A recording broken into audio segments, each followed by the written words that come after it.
सावधान।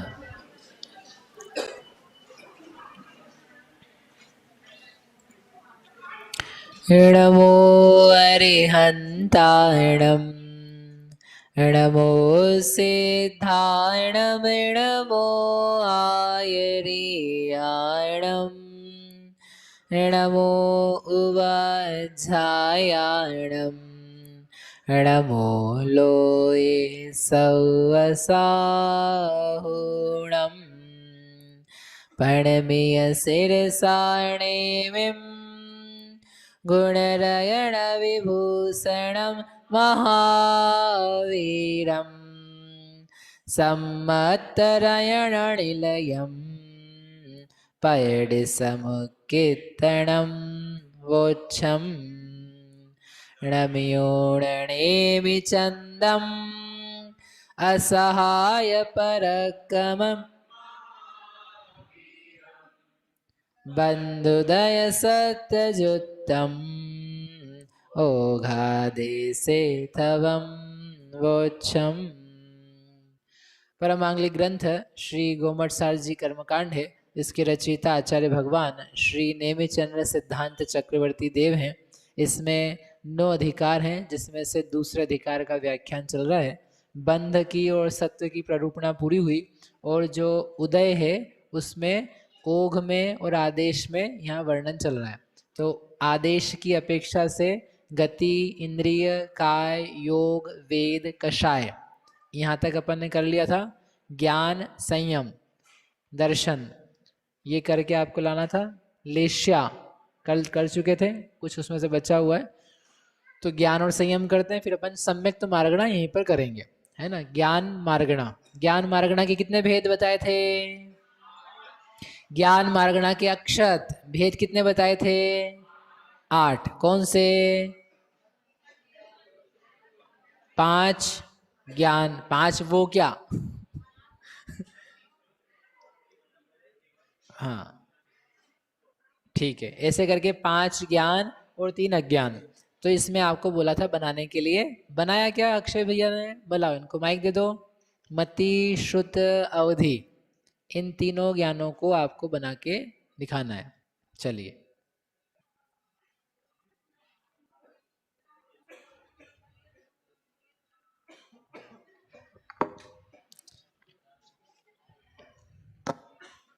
मति, श्रुत, अवधि ज्ञान में टोटल पहले 122 कुल उदय योग प्रकृति में से माइनस करेंगे, क्योंकि उसमें फर्स्ट, सेकंड और थर्ड गुणस्थान में नहीं पाया जाएगा, उसका उदय नहीं है। तो वो 9, 5 और 1, 9, 5 और 1, ठीक है। तो ये टोटल 15 और एक तीर्थंकर प्रकृति का उदय नहीं होगा, क्योंकि वो 13वें गुणस्थान में उसका उदय आता है। तो वो हो जाएंगे 16, तो नहीं 14, 16 हो जाएंगे। 16, तो 106 कुल उदय योग्य प्रकृतियां रह जाएंगी। ठीक है। तो उसमें से चौथे गुणस्थान में से स्टार्ट करेंगे। तो बाकी पूरा गुणस्थान जो ऐसा ओग में कहा था वैसा का वैसे ही रहेगा। तो उसमें चौथे गुणस्थान में उदय योग्य प्रकृति, जो उदय विच्युत्ति होगी वो 17 प्रकृतियों की होगी। और उसके उदय जो रहेंगे 104 के, और अनुदय में आहारक द्विक की अनुदय रहेगा। ठीक है। फिर 5वें गुणस्थान में 8 उदय विच्युत्ति 8 प्रकृतियों की होगी। उदय 87 का रहेगा। और अनुदय में 17 + 2 19 प्रकृतियां अनुदय में रहेंगी। फिर 6वें गुणस्थान में उदय विच्युत्ति 5 प्रकृतियों की होगी। उच्च विच्युत्ति बता दो फिर अब आप। विच्युत्ति 5 की, 7वें में 4 की, 8वें गुणस्थान में 6 प्रकृतियों की, 9वें गुणस्थान में 6 प्रकृतियों की, 10वें में 1 की, 11वें में 2 की और 12वें में 16 की। 10वें में 1 की किसकी होती है? 10वें में संज्वलन मोह। और 9वें में किसकी होती है? 9वें में संज्वलन लोभ, नहीं संज्वलन लोभ की होगी 10वें में। हाँ, लोभ की, और बाकी जो संज्वलन की 3। हाँ, और 9वें में संज्वलन की 3 रहेंगी, और पुरुष, स्त्री और नपुंसक वेद की। तो तीनों का उदय रहेगा क्या मति ज्ञानी को? हाँ ठीक है। ये किसकी बताई आपने? मति ज्ञान की बताई कि मति, श्रुत, अवधि तीनों ज्ञान में सेम? ठीक है, बढ़िया, सही है। अब प्रश्न है आपसे कि क्या तिर्यंच आनुपूर्वी के साथ में श्रुत, तिर्यंच आनुपूर्वी के साथ में अवधि ज्ञान मार्गणा में चौथा गुण स्थान हो सकता है। अब ये प्रश्न है, आपको समझ रहे ना प्रश्न का मतलब क्या है? अवधि ज्ञान मार्गणा में चौथे गुण स्थान में तिरंजानुपूर्वी का उदय हो सकता है क्या? हो सकता है क्या? और इसका मीनिंग समझ लो आप क्या है। इसका मीनिंग ये है, क्या कोई जीव अवधि ज्ञान के साथ में, सम्यक अवधि ज्ञान की बात कर रहे हैं, सम्यक अवधि ज्ञान के साथ में तिर्यंच गति में पैदा हो सकता है क्या? हो सकता है क्या? बोलो भाई शास्त्री बंधु, मतलब सभी लोग हो।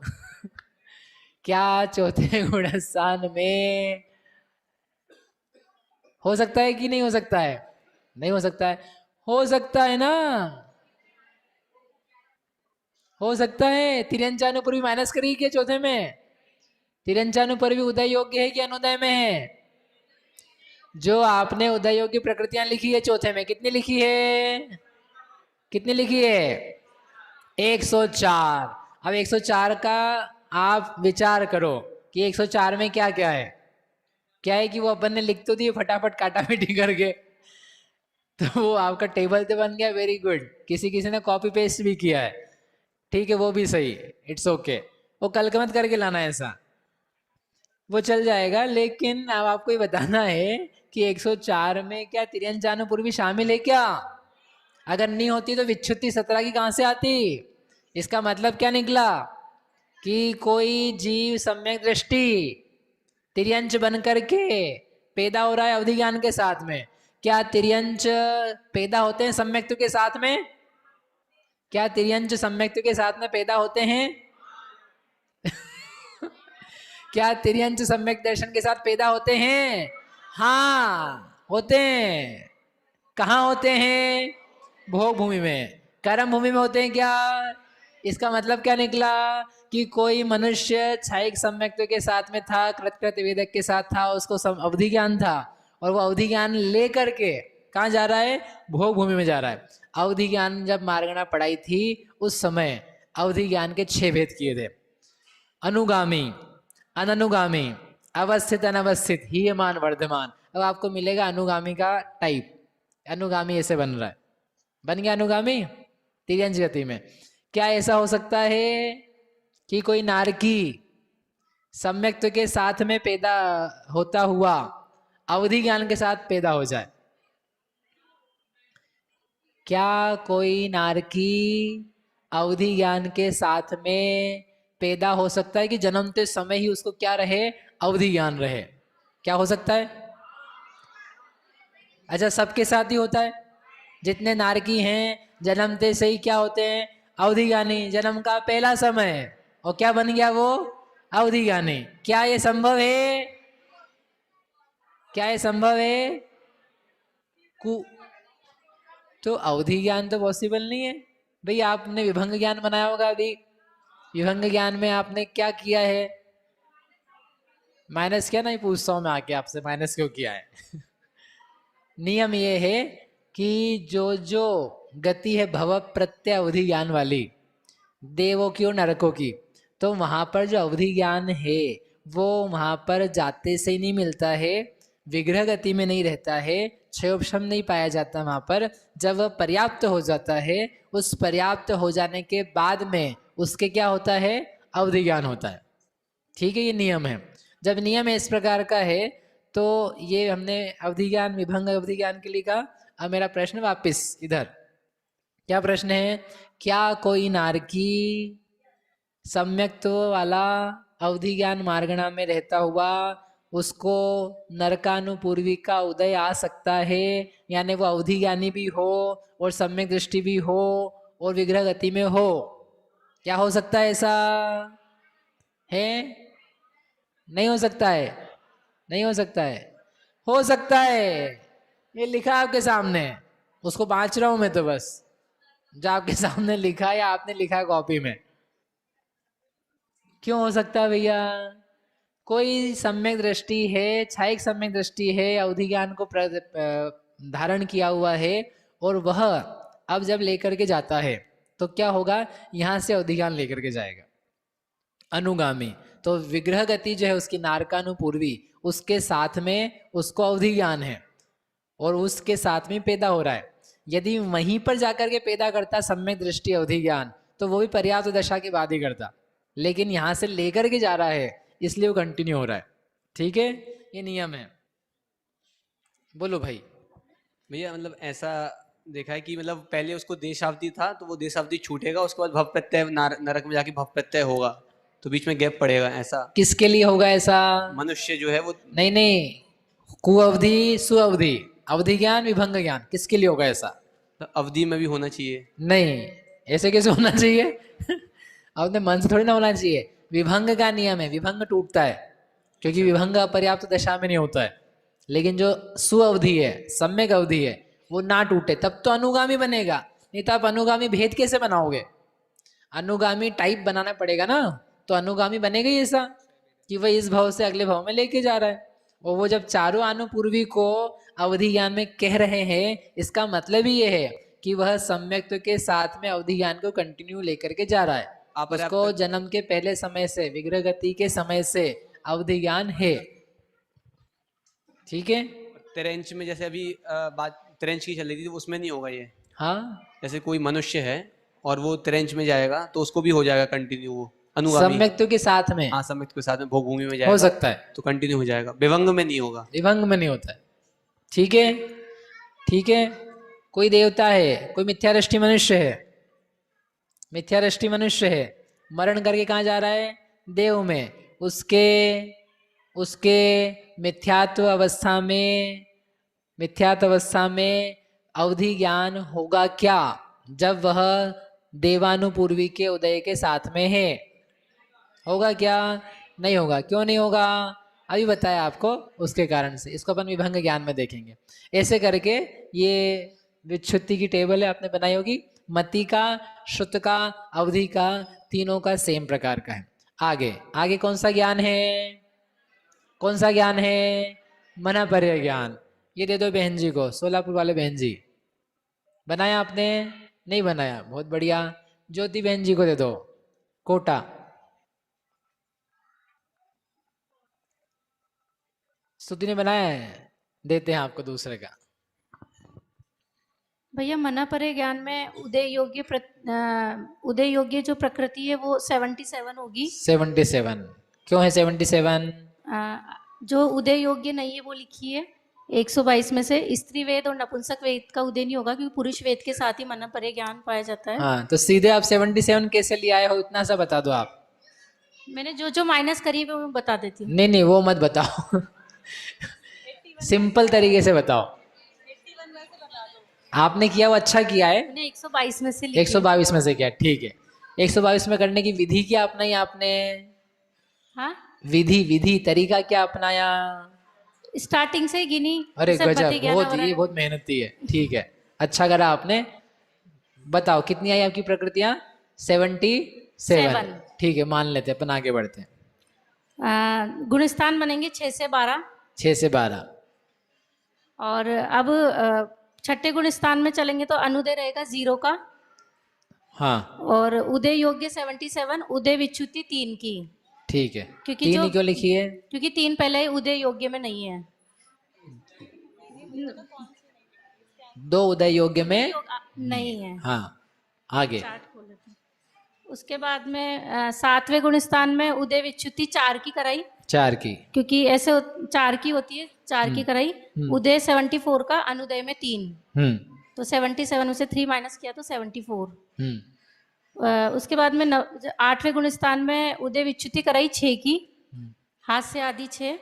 और अनुदय में रखा 7, तो उदय 70 का। 9वें गुण स्थान में 6 की होती है, लेकिन यहाँ पे 4, क्योंकि स्त्री वेद और नपुंसक वेद उदय योग्य में नहीं है। बढ़िया, तो 4 का। ठीक है। और अनुदय में रखा 13, तो 77 माइनस 13 करा तो 64। उसके बाद में 10वें गुण स्थान में 1 की उदय विच्युति। ठीक है। अनुदय में हो गई 17, तो उदय योग्य हो गया 60। उसके बाद में 11वें गुण स्थान में चले तो उदय विच्युति कराई 2 की। अनुदय 18 का, तो उदय योग्य 59। 12वां गुण स्थान बनेगा तो उसमें उदय विच्युति 16 की, अनुदय में रखी 20, तो उदय योग्य 57, गुणस्थान 12 ही बनेंगे। बाद की 2 इसलिए ऐड नहीं करी क्योंकि जो ज्ञान है, ज्ञान मार्गणा में 14 गुणस्थान बनते हैं। बढ़िया, केवल ज्ञान मार्गणा में आ जाएंगे। ठीक है, बराबर। चलो मेरा प्रश्न है, प्रश्न ये है, क्या उपशम श्रेणी वाले को मनःपर्य ज्ञान हो सकता है? क्या उपशम श्रेणी चढ़ते हुए जीव को मनःपर्य ज्ञान हो सकता है? हो सकता है। कैसे पता हो सकता है? 11वां गुण स्थान बनाया, बहुत बढ़िया। अगला, क्या जिसके असंप्राप्ता सृपाटिका जैसा हीन, अत्यंत हीन सहनन है, ऐसे जीव को क्या मनःपर्य ज्ञान हो सकता है? हीन सहनन की बात कर रहे हैं हम, हो सकता है क्या? कैसे हो सकता है? कैसे हो सकता है? उदय योग्य 77 में क्या है? उदय योग्य। उदय योग्य प्रकृति है वो। क्या कुछ तो भी शरीर के आकार वाले को मनःपर्य ज्ञान हो सकता है? हो सकता है। मतलब शरीर के आकार कुछ भी हो, अथवा शरीर के अंदर की हड्डी मांस मज्जा कैसी भी हो, फिर भी ज्ञान की पर्याय प्रकट होने में, मनःपर्याय होने में कोई बाधा नहीं है। इसलिए शरीर के आकारों को लेकर के अपन बहुत चिंता करते हैं। पढ़ने गए ट्यूशन तो मालूम पड़ा भैया जी अच्छे से बिल्कुल बाल, कान, नाक, मुंह, गला टिप टॉप करके, नहीं क्यों भाई, क्या तकलीफ है? नहीं, अच्छा समझ में आता है। काहे से? टिप टॉप हो जाने से। उल्टा बोल रहे हो, कम समझ में आता है। जितना ज्यादा तैयार होकर के जाओगे उतना कम समझ में आएगा, और जितना सामान्य होकर के जाओगे उतना आपको ज्यादा समझ में आएगा। ज्यादा विशेष बनने का ट्राई करोगे, तुम दूसरों को भी देखते रहोगे, दूसरा जो तुमको देखेगा उसको नोटिस करते रहोगे, नहीं तो दिखाने का ट्राई करते रहोगे। तुम्हारे सज धजने के चक्कर में तुम्हारी सारी पढ़ाई क्या हो रही है बेटा? चौपट। क्या हो रही है? चौपट हो रही है। 4 साल इंजीनियरिंग के पूरे हो जाएंगे और क्या मिलेगा हाथ में? कुछ भी नहीं मिलेगा। टाइम पास हो जाएगा पूरा का पूरा। क्यों? क्योंकि रंग रूप और इस शरीर के सजाने में, श्रृंगार करने में, घूमने फिरने और इसमें अच्छे कपड़े पहनाने में, इसमें टाइम पूरा कर दिया। टाइम पूरा काहे में करना था तुमको? पढ़ने में। मेरे जीवन का अनुभव बताता हूँ आपको। 11वीं 12वीं ये 2 साल, उसके बाद में बीकॉम किया मैंने तो 3 साल, और उसके बाद में मास्टर्स किया MS। तो मास्टर्स में तो कम पढ़ा समझ लो, लेकिन इन 5 साल में और 1 साल और एक्स्ट्रा पढ़ा था MCM करते हुए। A लेवल किया, O लेवल किया मैंने। केवल 4-6 साल मैंने पढ़ाई करी, लौकिक पढ़ाई की बात कर रहा हूँ। केवल पढ़ाई करी, पूरी पढ़ाई, दिन रात पढ़ाई, और वो सारी पढ़ाई का इतना सुफल था कि मुझे मास्टर्स भी करना रहा कंप्यूटर साइंस में, तो मुझे कोई दिक्कत नहीं आई, मैंने पहले ही पढ़ रखा था। उसके बाद मैंने जितनी जॉब्स करी, नौकरियां करी, उन सब में वो काम आता रहा। वो जितना ज्ञान था मेरा 6 साल का, मेरी मेहनत, वो मुझे आज तक भी फल दे रही है। मुझे कहीं दिक्कत ही नहीं आती है। मुझे जो करना होता है कंप्यूटर्स में, प्रोग्रामिंग में, प्रेजेंटेशंस में, या कुछ ठीक ठाक करने में, अपने आप क्या होता है, वो सब पुरानी चीज़ें जो हैं काम में आती है। यदि वो 4 साल बेकार कर दिए होते, यदि वो 4 साल पढ़ाई नहीं की होती, ऐसे ही घूमते फिरते ऑनलाइन एग्ज़ाम देते देते निकाल दिए होते, तो जहाँ मैं हूँ वहाँ हो नहीं पाता। मेहनत की आवश्यकता है। जिस समय जिस काम में मेहनत की ज़रूरत है उस समय नहीं दोगे तो आपको बहुत पछताना पड़ेगा। समझ में आया आपको? आप खुद देख लेना अपने लाइफ में, जहाँ पढ़ने के दिन थे, यदि वहाँ पढ़ने की बजाय कुछ और किया तो आपका टाइम गया। एग्ज़ाम में पास हो जाओगे आप, नंबर्स भी आ जाएंगे, जब इंटरव्यू आएगा ना रोना पड़ेगा आपको। इंटरव्यू पास भी कर लिया तब तुम्हें काम करने में रोना पड़ेगा। हर 6 महीने में, हर साल में नौकरी बदलनी पड़ेगी, काम बदलना पड़ेगा, लोग मैनेज नहीं कर पाओगे। इसलिए मुद्दे की बात यह है, जिस समय जो कार्य करने लायक है उसमें पूरी तन्मयता दो, उसमें काम दो। जिस समय स्वाध्याय करने लायक है उस समय स्वाध्याय नहीं किया तो आप खराब हो जाओगे। जिस समय पूजा करने लायक है, आपकी युवा अवस्था है, जागने लायक है, कर्मठता का समय, मंदिर पास में है, बेटा तुम अभी नहीं कर रहे हो तो तुम्हारा समय निकल गया। ऐसी जगह पहुंचोगे जहां पे अब तुमको रोना पड़ेगा दर्शन के लिए। दर्शन नहीं मिलेगा, पूजन तो दूर की बात है। स्वाध्याय मिल रहा है पास में, स्वाध्याय का समय है, आपकी यंग युवा जिंदगी है, तो आप मटर गश्ती में, मिलने जुलने में, खाने खेलने में, घूमने फिरने में, सराफत चौपाटी में समय पूरा कर सकते हो। और चाहो तो रोज आधे घंटे का नियम लेकर के, 1 घंटे का नियम लेकर के, इतना समय तो हम देंगे ही देंगे। ये देंगे तो हमारा जो ज्ञान है वो उज्जवल होगा। अपन सोचेंगे विचारेंगे तो सही होगा। ये समय सोचने का, अभी आपकी बुद्धि खुली हुई है, आप नया पढ़ रहे हो, आपका ज्ञान काम करता है अच्छे से। 20 साल बाद आओगे, 60 की उम्र में, 50 की उम्र में, सुनने की आदत पड़ेगी आपको। सुनो वो बस वैसा का वैसा याद करो, कुछ उसमें एनालिसिस नहीं होता, बहुत कम होता है करने से। तो अभी समय है, अभी आपने मेहनत कर ली। तो जैसे हमने 4 साल मेहनत करी, 5 साल मेहनत करी पढ़ाई में, तो जिंदगी के 40 ठीक ठाक जा रहे हैं। यदि आप इस मनुष्य भाव में मेहनत करोगे, इस मनुष्य भाव में मेहनत करोगे तो क्या होगा? तो आगे के अनंत भाव हैं, वो भाव ही नहीं रहेंगे, वो भाव खत्म हो जाएंगे। कितने भाव बच रहे हैं आपके? प्रश्न दिया था मैंने आपको, कितने भाव बचे आपके? यदि इस भाव में सही काम किया तो आप उत्तर दे पाओगे। नहीं तो बच्चे से पूछो, क्यों ये नौकरी कब तक करोगे? पता नहीं कब निकाल देंगे, आप नहीं बता पाओगे, क्योंकि कभी भी फायर हो सकते हो, कभी भी ले ऑफ हो सकते हो, कभी आपका झगड़ा हो सकता है, मैनेजर डांटेगा फिर तुमको, फिर तुमसे सहन नहीं होगी, क्योंकि हम तो कांच के बने हुए हैं।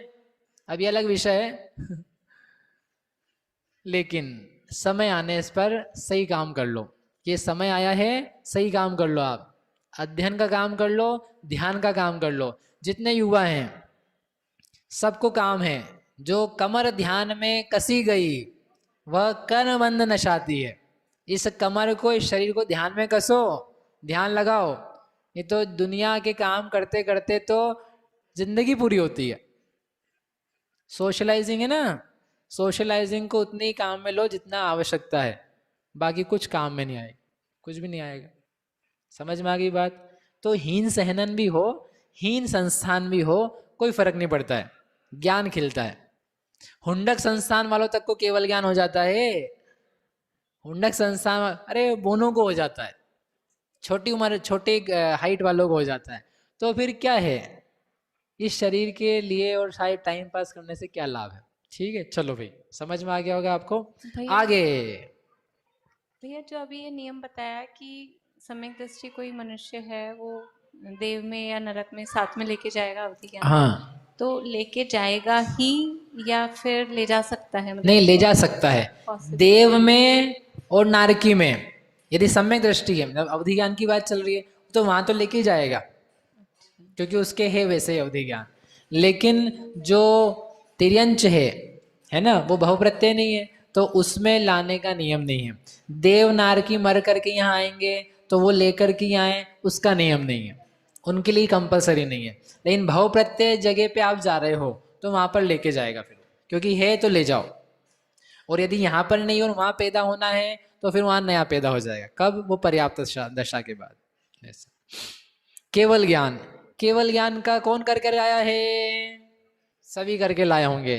केवल ज्ञान का सिंपल है, मैं ही बता देता हूं आपको।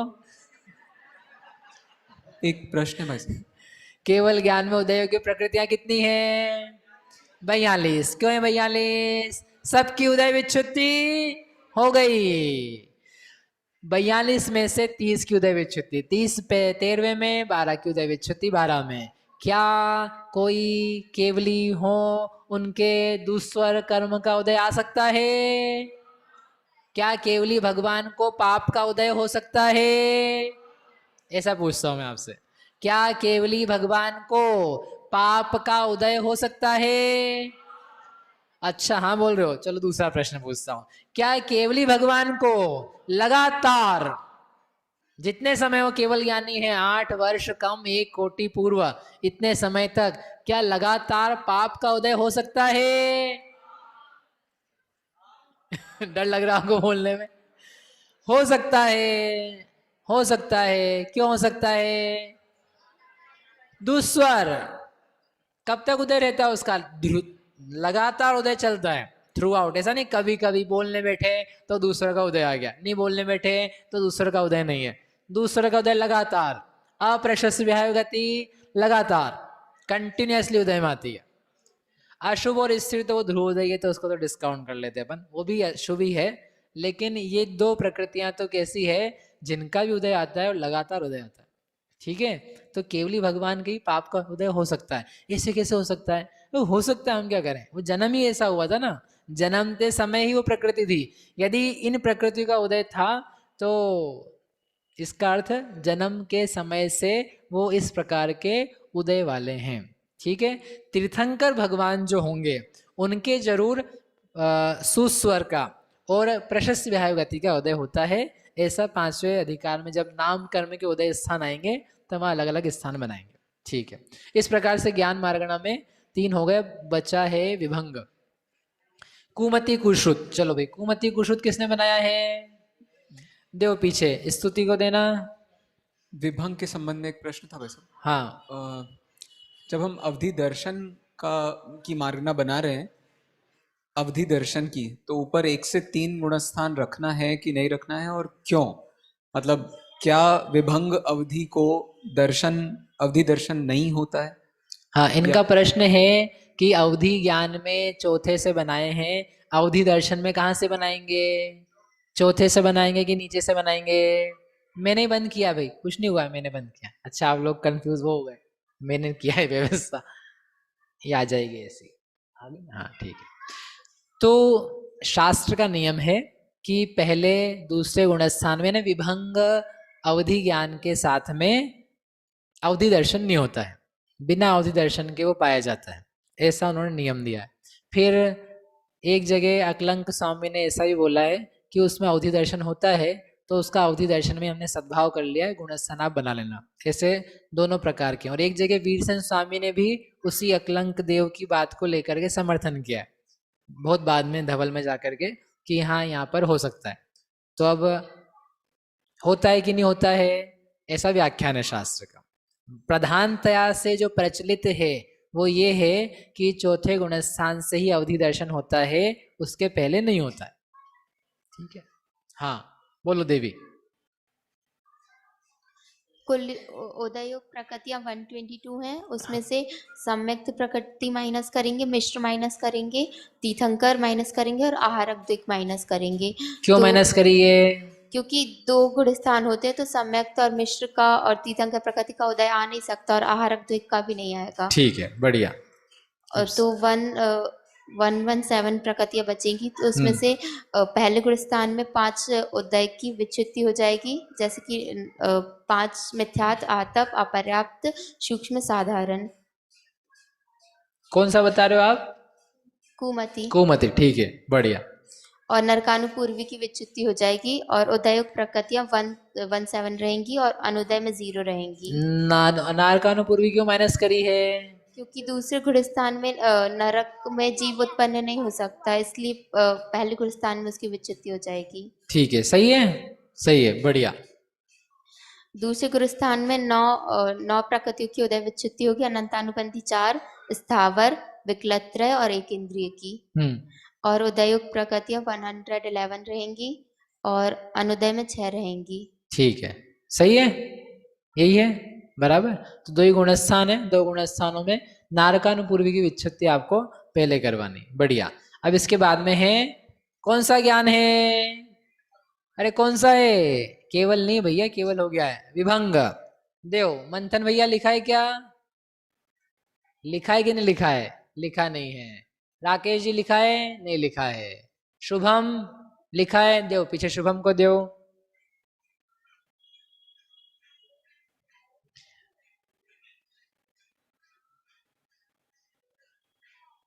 बोलिए। विभंग ज्ञान में को अवधि ज्ञान होगा, इसमें टोटल प्रकृति 122 है, और जो मति ज्ञान शुद्ध ज्ञान कुमति को शुद्ध की प्रकृति 117 है, जो 5 माइनस किए थे, और उसमें से भी माइनस होगा 4 जाति माइनस होगी, क्योंकि इसमें संगी पंचेंद्र जी की बात कर रहे हैं। और स्थावर जीव, स्थावर माइनस होगा, आतप की 1 प्रकृति माइनस होगी, और क्योंकि 1 इंद्रिय पृथ्वी का बादर को ही माइनस करेंगे, वो आतप प्रकृति है। और 4 अणुपूर्वी माइनस होगी। क्यों माइनस होगी? क्योंकि अणुपूर्वी इसका प्रश्न पूछना था। क्या आपने लिखी कैसे?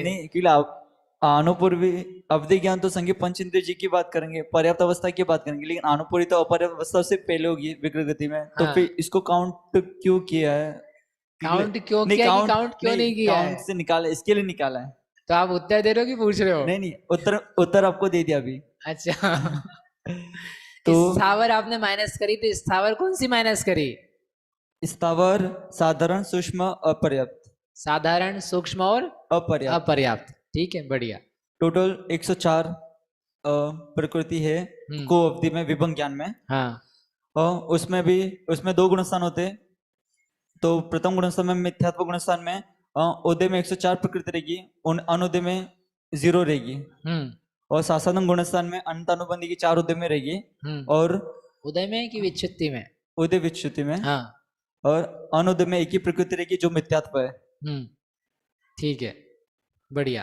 तो कोई जीव नारकी विग्रह गति के साथ में पैदा होता हुआ विभंग ज्ञान उसके नहीं होगा। कोई नारकी हो, अवधि ज्ञानी था, मरण करके मनुष्य बन रहा है, तो क्या अवधि ज्ञान साथ में लेकर के आ सकता है?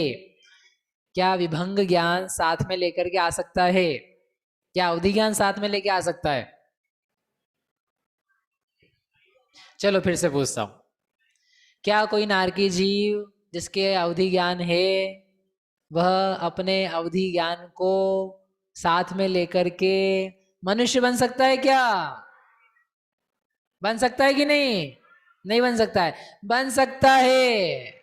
अभी तो पढ़ के आए, अभी तो लेकर के आए थे। चौथे में से आएगा ना, अवधि ज्ञान बोल रहे हैं। क्या कोई नारकी जीव अपने अवधि ज्ञान के साथ में तिर्यंच में जाकर के अवधि ज्ञान लेके जा सकता है? क्या कोई नारकी जीव अपने अवधि ज्ञान को तिर्यंचों में लेकर के जा सकता है? हाँ कि ना? नहीं लेके जा सकता है। क्यों नहीं लेके जा सकता है? यदि तिर्यंच में पैदा हो रहा है नारकी, इसका मतलब क्या निकला? मिथ्या दृष्टि है। कौन है वह? मिथ्या दृष्टि है। जब मिथ्या दृष्टि है तो मिथ्या दृष्टि कैसे कंटिन्यू करेगा? वो कंटिन्यू नहीं हो सकता, उसको छोड़ना होगा। वहां जाके भले करता रहे, वो तिर्यंच लेके नहीं जा सकता है। ठीक है। कोई नारकी विभंग ज्ञान को मनुष्यों में ले करके आ सकता है कि नहीं? फिर से, कोई नारकी विभंग ज्ञान को मनुष्यों में ले करके आ सकता है या नहीं? नहीं ला सकता है। क्यों नहीं ला सकता है? क्योंकि अनुपूर्वी का उदय नहीं है। चलो मैं आपसे दूसरा पूछता हूं। एक क्या है, एक नारकी है, बड़ा अच्छा नारकी था, विभंग ज्ञान था उसके, और उसने जहां देह छोड़नी है और वो जब पैदा होना है, ठीक है, जस्ट उसके ऊपर उसको पैदा होना है, ठीक है, बीच के नरक में है और बीच की जगह में आना है। इसका मतलब क्या? उसको विग्रह गति नहीं होनी। कहने का आशय ये है, बिना विग्रह गति के वो आ रहा है। ठीक है, बिना विग्रह गति के आ रहा है, यानी इसका मतलब क्या निकला? बिना विग्रह गति के कोई मनुष्य बन रहा है नरक से, इसका मतलब क्या निकला? क्या निकला? अनुपूर्वी का उदय नहीं है। ठीक है, बिना अनुपूर्वी के उदय के जन्म ले रहा है। तो ऐसा वह नारकी रुजु गति से मनुष्यों में जन्म लेता हुआ क्या अवधि विभंग ज्ञान को ला सकता है क्या? क्योंकि वो टेबल तो कह रही है कि ठीक है अनुपूर्वी हटा ली, कोई बात नहीं। क्या ला सकता है? क्यों नहीं ला सकता है? क्यों नहीं ला सकता है? क्योंकि नियम है, अपर्याप्त दशा में विभंग ज्ञान का क्षयोपशम नहीं होता है। ये नियम है। पर्याप्त दशा में ही विभंग ज्ञान का क्षयोपशम हो सकता है, अन्य स्थान में नहीं हो सकता है। ये नियम याद रखना पड़ेगा, नहीं तो आप लोग समझदार हो, कोई बात नहीं, विग्रह गति ना सही तो ना सही, अपन कहां से ले आएंगे मंथन? उसको ऋजु गति से ले आएंगे, बिना विग्रह गति के ले आएंगे, तब तो हम अवधि ज्ञान कर सकते हैं। नहीं हो पाएगा, को अवधि ज्ञान नहीं हो पाएगा। ठीक है, चलो आगे चलते हैं। इस प्रकार से ये सब हो चुका। यहाँ पर स्थावर के आगे 4 लिखा, भाई 4 लिख लेना, नहीं तो आप स्थावर लिखोगे फिर मैं बाद में पूछूंगा आपसे कॉपी में कॉपी पेस्ट किया हो तो 4 क्या है ये? 4 कहाँ है? तो एक ही है। वो 4 का मतलब क्या है? सावर, साधारण, सूक्ष्म, अपर्याप्त। अपर्याप्त को वो भी नहीं होता। इस प्रकार से ज्ञान मार्गणा पूरी हो गई। समझ में आ गई आपको? भैया बढ़िया। विभंग ज्ञान के संबंध में एक प्रश्न है। नारकियों को जिनको सम्यक मतलब अवधि ज्ञान है और जिनको विभंग ज्ञान है, क्या उनके उस ज्ञान की प्रवृत्ति में, प्रयोग में कोई अंतर आता है? कैसे अंतर? मतलब कि विभंग ज्ञान से कोई अवधि ज्ञानी नारकी द्रव्य क्षेत्र काल भाव को सीमित जानते हैं और कोई सम्यक अवधि ज्ञान से जानते हैं, एक विभंग ज्ञान से जानते हैं, तो वो जानने में कोई अंतर आता है क्या? नहीं, जानने में कोई अंतर नहीं आता। जानना तो अवधि ज्ञान जैसा है वैसा है, और इसे कम ज्यादा भी होता है, ऐसा भी नहीं कहा तो, क्योंकि सीमित ही उनका अवधि ज्ञान।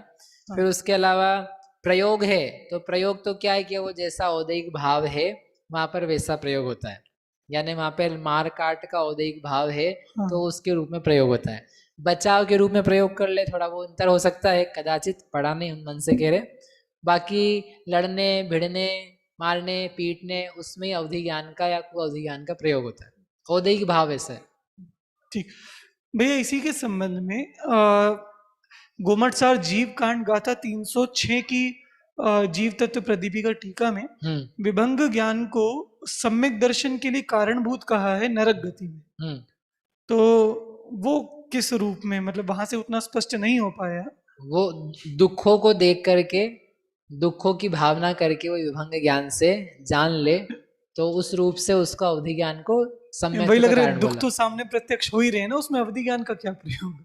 दूर दूर के उसका जो त्रियक क्षेत्र है ना, दूर दूर का है, तो सामने जितना दिख रहा है उससे और भी यहाँ पर क्या क्या चल रहा है। जैसे अभी अपने को कितना सा क्षेत्र दिखता है, इतना सा, तो इतने से की भाव वासना होती है कि ठीक है चलो लोग ऐसे होते हैं। आपको और ज्यादा एरिया दिखने लग जाए और सब जगह की परिस्थितियां कैसी कैसी दुखद है, तो और क्या होता है, वैराग्य संवेग होता है। जैसे पेपर पढ़ते हैं, तो पेपर पढ़ के आप क्या करते हो, सब जगह क्या दशाएं चल रही है, तो यदि दुखद दुखद घटनाएं रोज रोज पूरी भरी पड़ी रहे तो अपन तो कठोर हृदय के हैं, पढ़ लेते हैं। लेकिन यदि आप सोचना चाहो, विचारना चाहो, तो वो आपके संवेग का कारण बन सकता है। तो उसको तिर्यक रूप से बहुत सारा क्षेत्र है, उसको जाने तो दुख और दुख की मात्राएं और कैसे कैसे पीट रहे हैं, वो सब देख देख करके हो सकता है वो कारण बने। ठीक है। और वो अवधि ज्ञान उसको पुरुषार्थ पूर्वक ही, मतलब बुद्धि पूर्वक ही वो प्रयोग करेगा, ऐसे नहीं वो अवधि ज्ञान तो बुद्धि पूर्वक ही प्रयोग किया जाता है, किसी को भी हो, नारकी को हो चाहे देव को हो। तो नारकियों को टाइम मिल जाता है उतना की, तो पीटते पीटते आदमी पिटाई खा रहा है तो वो सोचने लग जाए। तो जैसे आप सो रहे हो, सोते सोते भी ज्ञान करते हो, जागते जागते भी करते हो, खाते खाते भी करते हो, बातें करते हुए, तो वैसे ही कुछ दर्द हो रहा है, दर्द होते हुए, पिटाई खाते हुए, वहां पर भी सोचा जा सकता है, अवधि ज्ञान का यूज किया जा सकता है। ठीक, आगे ज्ञान मार्गणा हो गई, संयम मार्गणा। भैया विभंग अवधि ज्ञान अनुगामी भी हो सकता है? नहीं हो सकता है, नहीं हो सकता है। अनुगामी जो है वो सम्यक अवधि ज्ञान ही होता है।